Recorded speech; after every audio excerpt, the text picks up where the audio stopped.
This is it. I'm facing my fears. I'm getting into some deep water, and it's gonna be fun. It'll be a great challenge, and I think since the went looking for my limit video was so popular, that this is kind of a good evolution, a good place to go. Keep testing, keep pushing, keep bringing you guys along with me, and hopefully inspiring you to ramp it up in your own life and find somewhere, find some place where you can push the limit and get uncomfortable.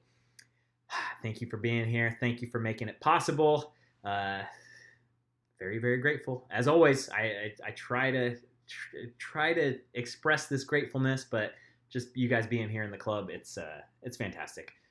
Let's do it.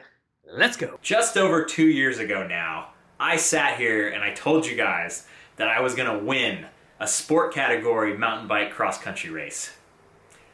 That did not happen. I really think I could have done it too, because as a weekend warrior, just a working stiff, I did really, really good at sport category mountain bike races. So I totally thought it was within my ability and within my zone, that now that I had quit my job, I could work on this a little bit more intense, but without the intenseness of a true pro or an expert. I thought I could kind of be in that sport category realm and do just fine, but it didn't happen. I went out and traveled, I grew this channel, I made some of the best videos I've ever made, and that's what 2017 was to me. It was an awesome year of awesome videos and totally kicking the cross-country goal to the curb. So now we're back, and it's 2019, so why the hell am I making this video?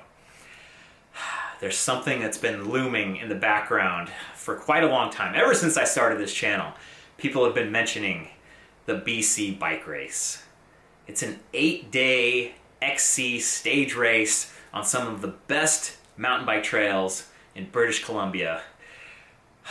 And it scares the hell out of me. Spending 8 days in hell and torturing yourself and living the killer instinct for that long. Oh man, it's just always scared me. But so many people, so many fans of the channel have been like, man, you gotta do BC bike race. I did BC bike race and it's amazing. Oh my God, you gotta do it. So let's do it. My buddy Paul the Punter is gonna do it with me. Well, we'll see. He might be faster, he might be slower. We're not doing it together. We're every man for himself.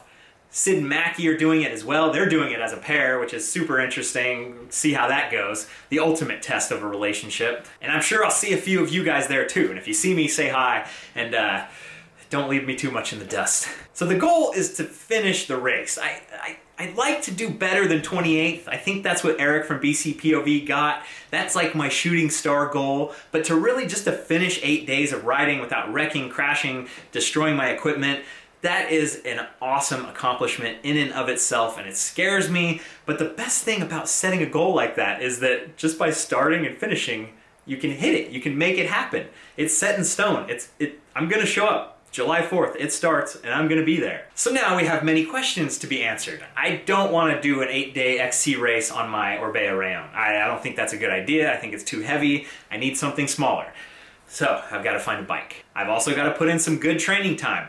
I'm still gonna travel. I'm not gonna sacrifice the awesome destinations, and the heart and soul of this channel is bringing you guys on the best trails in the world. That's still gonna happen.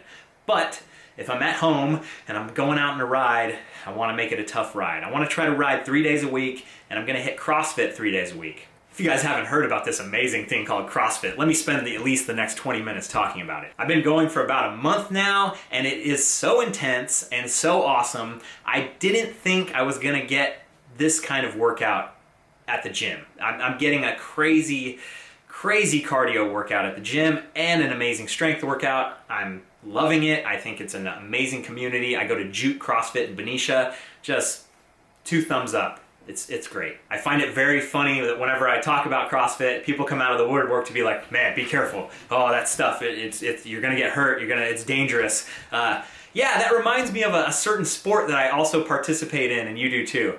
Mountain biking. It's ridiculously dangerous. It's always dangerous. That's all there is. It's constant danger. All of us have been hurt.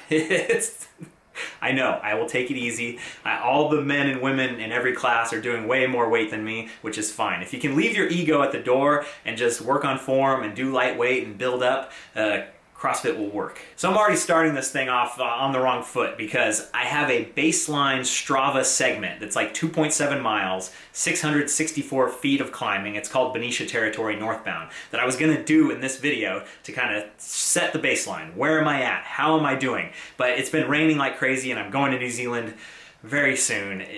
It's not gonna work out. But I did the segment very recently. So 2 months ago, I did this segment in 21 minutes and 31 seconds, which is pretty good compared to all of my other relative efforts. And then back in 2014, my personal best is 20 minutes and 13 seconds. So this will be my indicator of how good I'm doing. And every time I do this, we're gonna see the seconds just fall off 20 seconds at a time, 30 seconds at a time.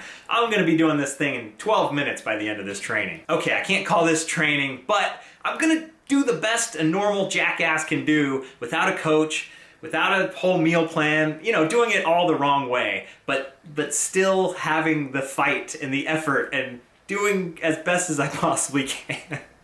I'm not taking this lightly, but I'm not taking it seriously. So we're gonna see how that's all gonna come together. I do have a checkpoint along the way. I'm gonna do Moab Rocks. It's at the end of March, so it's like March 30th through April 1st or 2nd. It's a 3-day stage race, XC race.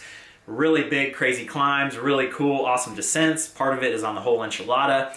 Now that is gonna be a very interesting place to see. Where am I at? Am I dying here? A couple of my buddies are gonna do the race as well. So I think I'm gonna see Sid and Mackie there. I'm gonna see my buddy Pat. And oh, it's gonna be good. Oh, I actually have a coupon code. If you're interested in running that race, just use that in the coupon code thingamajig and I think you'll get 50 bucks off. Oh yes, and then after the BC bike race, about a month after, I'm gonna do the EWS 100. This used to be called the EWS Challenger, but it's called the EWS 100 now in Whistler. So you, as a normal Joe Schmo, can take on 100% of the EWS race. And the best part about that is that I'm gonna be in excellent, crazy physical shape. And I'm gonna be competing against a bunch of other YouTubers. And the list is not final yet, and I'm not gonna blow up their spot if they haven't announced it yet, but we're gonna have a good group of savages out there, guys that are gonna beat the hell out of me, and guys that I think I could beat, but you never know until race day happens. It's gonna be very, very fun, very, very interesting. So that's like kind of the goal after the goal. There's many things here. I'm gonna bring you guys along every single month. I'm gonna try to do like a little update, like, hey, I found a bike. Hey, I'm using this, maybe a power meter. Hey, I've got a different bike computer. All the little bits and pieces. But first was just establishing and putting it out there to the world that I'm gonna do this. So there will be many challenges ahead, and I'm going to face them head on. And really, when you think about training and trying to get better at some kind of physical activity, it's about the work you put in, it's about how you eat and how you sleep. Contrary to what everyone thinks and to the image I may portray on my YouTube videos, my diet is better than you think. It really is. I promise you. It's not bad. Maybe internally I'm rotting away, but externally I'm doing good. I think the biggest advantage I have over anybody is that I don't drink alcohol. I think if you cut alcohol out, you are automatically on like a super highway to just cutting out so many calories. And if you're actually drinking soda like every day, like, no, it's a special thing. It should be like sweets. Like every once in a while you have a bag of M&Ms, every once in a while you have a Coke. Don't keep that stuff at the house. Sleep is another thing that I am pretty good at, and living this life, I get to kind of pick my hours. I'm always in bed by 9:30. That doesn't mean I fall asleep at 9:30, but I try to get in bed by 9:30, and then I wake up when I wake up, which is huge. So it really comes down to stressing my body, to causing adaptation, to telling it, hey man, this is gonna be tough. You need to get better. You need to get stronger. You need to get faster. And hopefully the body will react. So who's coming with me? Who's gonna be doing BC Bike Race? Or have you guys already done BC Bike Race? Let me know in the comments. I'm very interested to know any tips and tricks. Or if you're doing Moab Rocks, I think it's gonna be a very good kick in the butt along the way of like, okay, I'm 3 months in or 4 months into this, so I'm not ready. I'll be ready. I'll be ready. I'm not afraid. I'm not scared at all. You can see it in my face. So I'm gonna try to do at least one update video like this a month, but there probably will be more videos since I'm gonna try to find a bike. I'm gonna try to dial in some stuff. I'm gonna do the 3-day stage race, so we'll get 3 videos out of that hopefully if I don't die. Lots and lots to come. along with normal best trail in the world videos and me struggling with trying to find a good gimbal and GoPro. Onward and upward, baby. Thanks for watching, you guys. I'll see you on the trail.